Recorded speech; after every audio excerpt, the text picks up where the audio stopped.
ইলিশ মাছ পছন্দ করে না এমন লোক খুঁজে পাওয়া যাবে না। আর এই মাছটা এমন একটি মাছ আমাদের বাসায় সবারই কম বেশি থেকে থাকে। তো আজকে দেখাবো একদমই মশলা না দিয়ে কিভাবে খুব সহজভাবে বরিশাল অঞ্চলে এই মাছটা রান্না করা হয়। আর এই রেসিপিটার নাম হচ্ছে ইলিশের হাতে মাখানো ঝোল। তো চলুন রেসিপিটা দেখা যাক। অনেক দিন থেকে কোনো রেসিপি শেয়ার করা হয় না, তো আজকে ভাবলাম যে একটা নিউ রেসিপি একটা ট্রাই যেহেতু করছি, তো আপনাদের সবার সাথে সেটা শেয়ার করি। তো এটা হচ্ছে বরিশাল অঞ্চলের একটি বিখ্যাত রান্না। এটা রান্না করতে তেমন কিছুই লাগবে না, শুধুমাত্র লাগবে হচ্ছে 1 কাপ কুচি পেঁয়াজ লাগবে। তো পেঁয়াজটা এই রান্না একটু বেশি দেয়া লাগবে।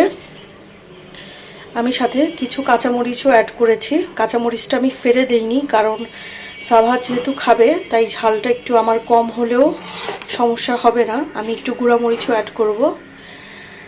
আর এরপরে এখানে আমি দিব হচ্ছে সরিষার তেল। তো আমি এখানে 2 রকমের তেল ব্যবহার করব। প্রথমে আমি 2 টেবিল চামচ পরিমাণ সরিষার তেল অ্যাড করেছি। এরপরে হচ্ছে আমি রান্নার যে সাদা তেলটা সেটা হচ্ছে 3 টেবিল চামচ পরিমাণ অ্যাড করলাম। যেহেতু সাবাহাতের ডাটাও খাবে ইলিশ মাছটা, এই জন্য হচ্ছে সরিষার তেলটা আমি একটু কম দিলাম, কারণ একটু ঝাঁঝালো হলে তারা বাবা মেয়ে খেতে খুবই বিরক্ত হবে। তো এরপরে আমি এখানে একটু মরিচ গুঁড়ো অ্যাড করব। তো আমি 1 চামচ পরিমাণ মরিচ গুঁড়ো অ্যাড করে দিলাম, আর হাফ চামচ পরিমাণ হলুদ গুঁড়ো অ্যাড করলাম। আজকে রান্নায় মশলা বলতে এই এতটুকুই: হলুদ গুঁড়ো, মরিচ গুঁড়ো আর হচ্ছে পেঁয়াজ কুচি। তো এই রান্নাটা একদমই সিম্পল হয়। এখানে কোনো আদা রসুন বাটা বা ধনিয়া গুঁড়ো বা জিরা গুঁড়ো আমি অ্যাড করছি না আজকের রান্নাটাতে। তো এখন আমি সবগুলো উপকরণ খুব ভালো করে মেখে নিব, আর পেঁয়াজটাকে এমনভাবে মাখবো যাতে পেঁয়াজটা খুব নরম হয়ে যায়। মাখানোটা দেখে কিন্তু বুঝতেই পারছেন অলরেডি পেঁয়াজটা কিন্তু একটু নরম নরম হয়ে এসেছে। তো আমি এমনভাবে মাখিয়েছি যে একটু পেঁয়াজ থেকে পানিও ছেড়ে দিয়েছে। তো এখন আমি এই পর্যায়ে আমি ইলিশ মাছগুলোকে দিয়ে দিব।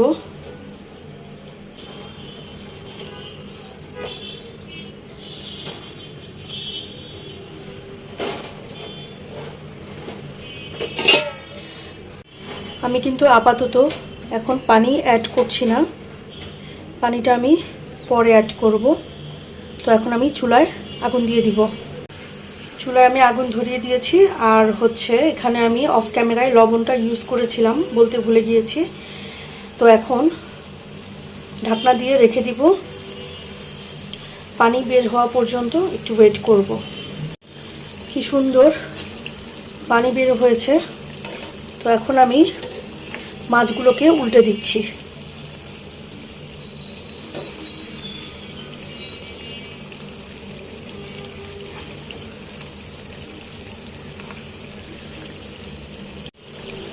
উল্টে দেওয়া শেষ। এখন আবার সুন্দর করে ঢেকে দিব 5 মিনিটের জন্য। এখন আবার একটু উল্টে দিচ্ছি। এ পর্যায়ে আমি একটু পানি অ্যাড করে দিলাম। বলক উঠে এসেছে। এবার আবার একটু ঢাকা দিয়ে রেখে দিব হওয়া পর্যন্ত।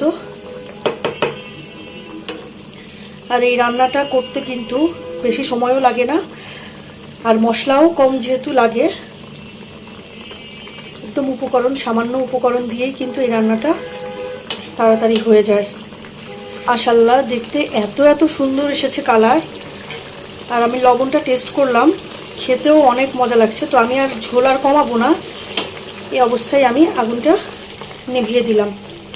একটু ঝোলটা মাখো মাখো থাকলে এই খাবারটা খেতে আমার কাছে মনে হচ্ছে বেশি ভালো লাগবে। এর বেশি ঝোল কমিয়ে ফেললে আর ভালো লাগবে না খেতে। তো আমি একটু উল্টে আবার ঢাকনা দিয়ে এমনিই রেখে দিব। হয়ে গেল হাতে মাখানো ইলিশের ঝোল। খেয়ে রান্নাটার রিভিউ অবশ্যই দিব যে খেতে কেমন হয়েছে। আমি এখন খেয়ে বলছি আসলে এই খাবারটা কেমন হয়েছে। সাবাহাত তো বললো যে খুব ভালো হয়েছে। তো ঝোলটাকে খেয়ে দেখি প্রথমে।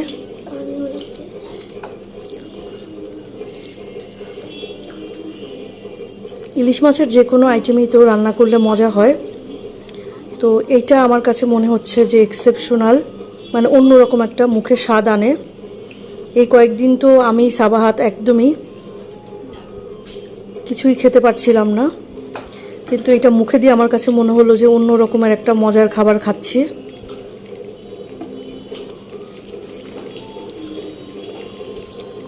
আপনারা বাসায় অবশ্যই ট্রাই করবেন। রেসিপিটি কেমন লাগলো অবশ্যই জানাতে ভুলবেন না। তো আজকের ভিডিও এই পর্যন্ত। আল্লাহ হাফেজ।